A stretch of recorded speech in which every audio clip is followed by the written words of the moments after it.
বিশ্বের বৃহত্তম মুসলিম দেশে রয়েছে ভগবান বিষ্ণুর সবচেয়ে উঁচু মূর্তি। স্ট্যাচু অফ লিবার্টি থেকে উঁচু এই মূর্তি আজ বিশ্বের অন্যতম উচ্চতম প্রতিমা। হিন্দু ঐতিহ্যের গর্ব এবারে মুসলিম দেশের মাটিতে। সোনালী আলোয় ঝলমল করা এই মূর্তি দেখলে মনে হবে গরুরের ডানায় স্বয়ং বিষ্ণু উড়ে চলেছে আকাশে। কিন্তু কেন হঠাৎ মুসলিম প্রধান দেশে ভগবান বিষ্ণুর মূর্তি তৈরি হলো? আজব রহস্য জানলে অবাক হবেন আপনারাও। অবিশ্বাস্য হলেও সত্যি, বিশ্বের সবচেয়ে উঁচু ভগবান বিষ্ণুর মূর্তিটি ভারতের নয়, বরং অবস্থিত এক মুসলিম প্রধান দেশ ইন্দোনেশিয়ায়। হিন্দু ধর্মের গভীর ঐতিহ্য আর শিল্পের অসাধারণ মেলবন্ধনে নির্মিত এই বিশাল মূর্তিটি আজ বিশ্বজোড়া গর্বের প্রতীক।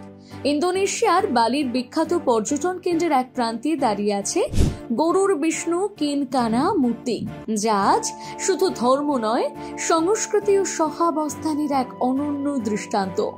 হিন্দু ধর্মে ভগবান বিষ্ণু ত্রিমূর্তির অন্যতম।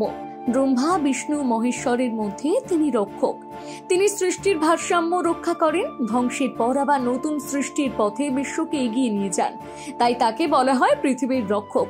ভারতে বিষ্ণুর পুজো চলে অসংখ্য নামে ও রূপে, নারায়ণ, হরিহর, বাসুদেব, জগন্নাথ প্রভৃতি। কিন্তু আশ্চর্যের বিষয়ে তারই বিশ্বের সবচেয়ে উঁচু মূর্তি দাঁড়িয়ে রয়েছে ভারতের বাইরে, দক্ষিণ পূর্ব এশিয়ার এক মুসলিম সংখ্যাগরিষ্ঠ দেশে। ইন্দোনেশিয়ার বালিতে অবস্থিত এই মূর্তিটির নাম গরুর বিষ্ণু কিনকানা।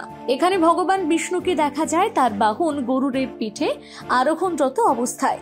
মূর্তিটি সম্পূর্ণ উচ্চতা প্রায় 121 মিটার, যেটাকে বলা যায় প্রায় 400 ফুট, যা নিউ ইয়র্কের স্ট্যাচু অফ লিবার্টির থেকে উঁচু।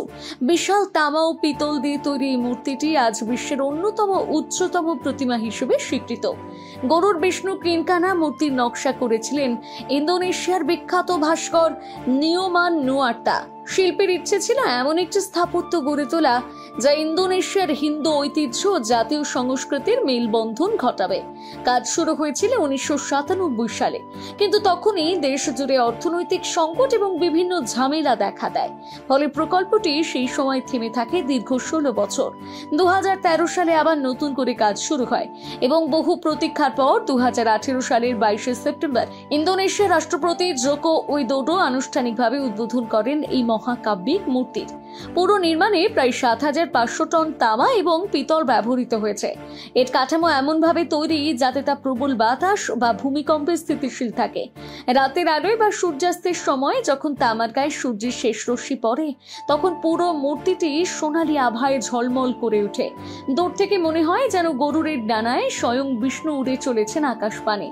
সবচেয়ে বিস্ময়ের বিষয়, ইন্দোনেশিয়া বিশ্বের সবচেয়ে বড় মুসলিম জনসংখ্যার দেশ, অথচ সেই দেশে দাঁড়িয়ে আছে হিন্দু দেবতা বিষ্ণুর এক বিরাট প্রতিমা।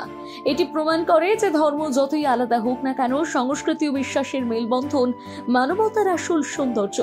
ইন্দোনেশিয়ার মানুষ যেমন মুসলিম, তেমনি তাদের ইতিহাস, শিল্প ও স্থাপত্যের গভীরে মিশে আছে হিন্দু বৌদ্ধ ঐতিহ্যের ছোঁয়া। আর সেই ঐতিহ্যের প্রতীক হয়ে আকাশ ছুঁয়ে দাঁড়িয়ে আছে গরুর বিষ্ণু কিনকানা। আরো ভালো ভালো খবর দেখতে সাবস্ক্রাইব করুন বাংলা হান্টের ইউটিউব চ্যানেল। বাংলা হান্টের আরো খবর দেখতে নজর রাখুন। বাংলা খবর মানেই বাংলা হান্ট।